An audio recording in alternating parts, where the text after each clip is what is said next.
If you've been wondering where I've been with Victoria recently, I've not been very far. I took her to Bronston Historic Boat Gathering, and on the way back I dropped her off at Brinklow, where she's been for the summer, waiting for a dry dock slot. The boat needed some steel work on the hull, as found from the last survey.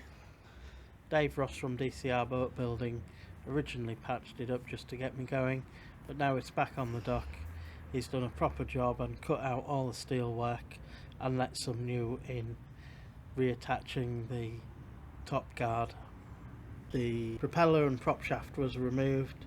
I took the prop to AE Woodward's in Hull to get resurfaced, and it is now something near a 27 by 17 inch prop.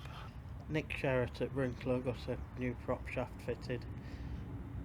I've had the lining cut back for the bed hull, so originally it just followed the line of the cabin rather than stepping underneath the gunnels. There's quite a lot of space under them gunnels, so I'm going to make better use of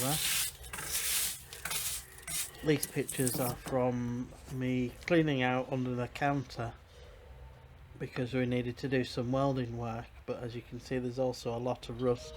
A lot of that is actually from the counter itself and has rained down from it, but the Uxter plate, the top of the Uxter plate, which is what I'm digging up at the moment, needs a good clean up as well, so that's going to be another job on the list.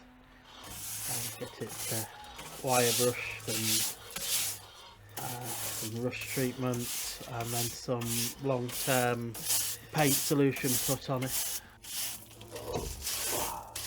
I might consider some insulation and lining it out as well, because it's a useful storage space.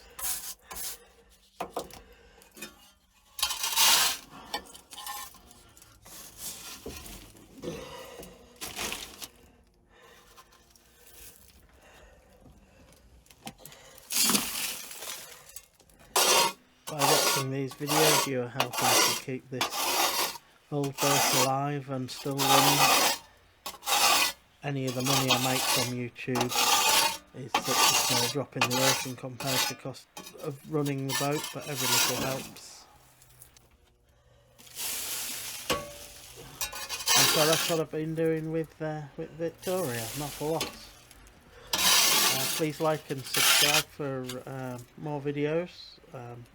They won't all be like this. They won't be all as interesting as paint drying, but hopefully I'll be doing some more boating soon, if only just to take it back to its moorings.